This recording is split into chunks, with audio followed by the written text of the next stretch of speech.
ආදරණීය හුස්මක වෙලී ආදරණීය හැඟුමක්. අත්තම්මා එක්ක ටවුන් ගියා. උත්තරා කිසිදු වෙනසක් නොපෙන්වා කතා කළා. කියලා යන්න එපා උත්තරා, මං බය වෙනවනේ.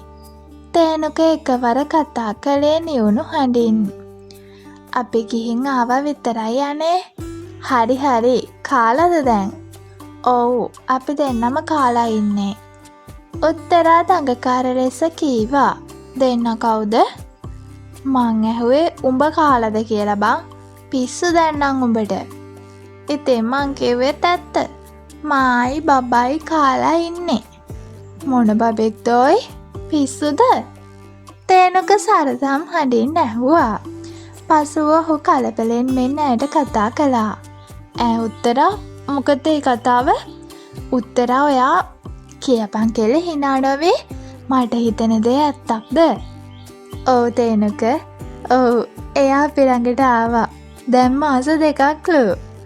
උත්තරා දැසේ කඳුළු පුරව ගනිමින් මෙන්ම සිනා සෙමෙන් තේනුගහට කිව්වා. අනේ දෙයනේ උත්තරා, යකෝ මගේ පවුව. තේනුගහට කතා කිරීමට පවා අපහසු වුණා. ඔහුගේ සතුට නිමක් නැති වුණා. උත්තරා උන්නේ දුරකථනයෙන් දිස්වෙන ඇයගේ සැමියාගේ හැසිරීම දෙස බලාගෙන. උත්තරා, මට කියන්න ඕනි දේවල් මතක් වෙන්නේ. අනේ මැනිකේ, මං එනකල් පරිස්සමින් ඉන්න. ඒ ඇති. යකෝ ඇඬෙනවත් එක්ක. තේනුකා අත්ලෙන් දැස් පිස තමමින් කතා කළා. ඇය හා සංවාදයේ බොහෝ වේලාවක් රැඳී උන්නහු ඇමතුම විසන්ධි කළේ උත්තරාහට විවේක ගන්න කියා. පසුව උත්තරා ඇගේ මවට කතා කළා. ඇයද පසුදා එළිවන විටම කොළඹ එන බව උත්තරාහට කීවා. මැගී මෙන්ම අම්මාගේ හා අත්තම්මාගේ රැකවරණය මැද උත්තරාත් ඇය කුස තුළ ඉන්නා බිලිඳාත් තේනුක නොමැතිව තවත් මාස දෙකක් ගත කළා. තේනුකද එරට සිටියේ උලක් උඩ ඉන්නවාක් මෙන්. උත්තරාගෙන් හා අනෙක් අයගෙන් ඇගේ තත්ත්වය විමසූ තේනුක තව කේසරය අවාද උත්තරාගේ වටපිටාව සොයා බැලුවා. අනේ අකෝ, උඹලා ගෙදරවුන් කියපුවාම තමා බං මාත් දැක්කේ. අර ඉන්නේ ජම්බුමල වගේ උඹ ගෑණි. මචං තෑන්ක්ස් හොඳේ. මාව ගන්න උඹ හෙට එනවද එයාපෝට් එකට? උඹ හෙට එනවද? ඔව් යකෝ, මං එනවා. තවත් ඉන්න බෑ බං. මේ වැඩ මං ඊයෙන් ක්ලියර් කරගත්තා. හෙට උත්තරාව සර්ප්‍රයිස් කරන්න ඕනේ. තේනුකගේ වෙනස් වීම කේසරහට සිතා ගැනීමට පවා නොහැකි වුණා.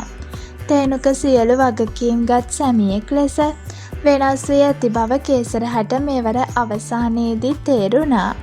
හරි යාළුවා, මං එන්න.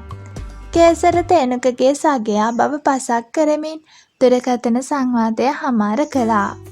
සුදු පුතේ අඳ කන්න. උත්තරාවන් කාමරය වෙත ඇයගේ මව ආවා. කන්න බෑ අම්මා, පුළුවන් නම් නොකා ඉන්නේ කීයටවත්. උත්තරා මුහුණ හකුලමින් කීවා. ඔය ඉතින් මෙන්න මෙහෙයන්, ඔයා ඕනි කිව්ව නිසා මැගී ඇඹරැල්ල මාළුවක් හදලා. උත්තරාව ප්‍රවේශමෙන් ඇඳෙන් බස්සමින් ඇයගේ මව කීවා. උත්තරාහට කෑමට පිරියක් නොතිබුණත් ඇයට මවගේ සිත් රිදවීමට නොහැකි වුණා. ඇය මව සමග කෑම කාමරය වෙත යාමට ගියේ ඒ නිසා. ඇය හටපත් පිඟානක් ලබෙදා දුන්නේ පියසිලි මැණිකේ අතින්. උත්තරාහට කෑම කැවීම පවා සිදු කළේ අත්තම්මා. ඔන්න මට නම් අමුතු වැඩක් නැහැ. සුදුට අත්තම්මා සේරම කරනවනේ. ඕන්න අසලට වතුර වීදුරුවක් රැගෙන පැමිණි උත්තරාගේ මව සිනා සෙමින් කීවා. ඇති අත්තම්මා, කන්න බෑ මට. එහෙම කොහොමද? ඩොක්ටර් කිව්වා මතකනේ කාලා බීලා ඉන්න කියලා. රැයට කන ටික හරියට කන්න පුතේ.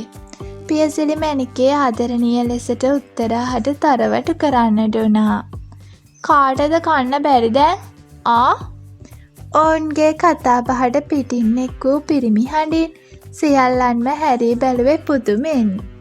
උත්තරා ඉඳන්නුන් පුටුවෙන් නැගිට්ටේ ඉබේටම. තේනුක? උත්තරාගේ හඬ ප්‍රීතියෙන් ඉතිරි ගොස් තිබුණා. ඇය අඩියට දෙකට කෑම කාමරයේ දොරකඩට වී සිට තේනුක අසල්ට ගියා. බලාගෙන කෙල්ලේ. තේනුක එසේ කියමින් උත්තරා වැළඳ ගත්තා. ඇය හට කීමට බොහෝ දේ තිබුණත් කඳුළු ඒ සියල්ලම කියන්න පටන්ගෙන තිබුණා. ඇය හට තේනුකගේ පපුවට බරව එවදන් පවසන්න කියා තේනුක නිහඬවම සිටියා. උත්තරාගේ මවත් අත්තම්මාත් මැගීත් දුන්නේ සිදුවූදේ සිතා ගැනීමට නොහැකිව. ලොකු ඇයි කිව්වේ නැත්තේ එන වග රෑවෙලා තනියමද ආවේ? සර්ප්‍රයිස් කරන්න හිතාන අත්තම්මා මං ආවේ. කේසර ගෙනල්ලා බැස්සුවා. පොර ගෙදර ගියා. තේනුක උත්තරාගේ හිස අත ගාමින් කතා කළා. මැගී මෙයාගේ කෑම මෙතනින් ඉවරයි. පුතා ඔයත් කාලා මිමු. උත්තරාගේ මවස් කීවේ සිනාසෙමින්. බෑ අම්මා. අම්මලා කන්න. මම මෙයා එක ටිකකින් කන්නම්. තේනුක ලෙස කීවේ ඔහුට උත්තරා සමග තනිවීමට අවැසි නිසා. ඔහු එම නිසා උත්තරා සමග ඔවුන්ගේ නිදන කාමරයට පානා ගන්නට වුණා. උත්තරා තවමත් තේනුක හා වචනයක්වත් කතා කළේ නැහැ. පරිස්සමට ඉඳියා නේද? තේනුක කාමරය තුළට ආවහාම උත්තරාගේ නළල සෙඹ ඇහුවා. පසුව ඔහු කෙමෙන් දැස් යවුයේ උත්තරාගේ මදක් ඉදිරියට නෙරා ආ උත්තරේ දෙසට. අම්මට කරදර කළේ නෑ නේද? ඔයත් අම්මා එක්ක සනීපෙන් ඉඳියා නේද? තේනුක එවදන් කීවේ උත්තරාගේ උදරය ආදරණීය ලෙස පිරිමදිමින්. උත්තරා කිසිවක් නොපවසා මුනිවත රැක උන්නේ ඔහුට දෙමසක් තුළ තිබූ හැඟීම් මුදා හැරීමට ඉඩදී. උත්තරා තේනුක උත්තරාගේ දෙවුරෙන් අල්ලා කතා කළා. ඉතින් යාළුවනේ කතාව ඊළඟ කොටසින් අපි ඉක්මනින් හමුවෙමු. මේ කතාව රචනා කළේ අපේ සදී නංගී. ඉතින් කතාව ගැන හිතන දේ පහලින් කමෙන්ට් එකකින් දාගෙන යන්න. ගිහින් යන්න. මං ඔයාලගේ සුකිරි.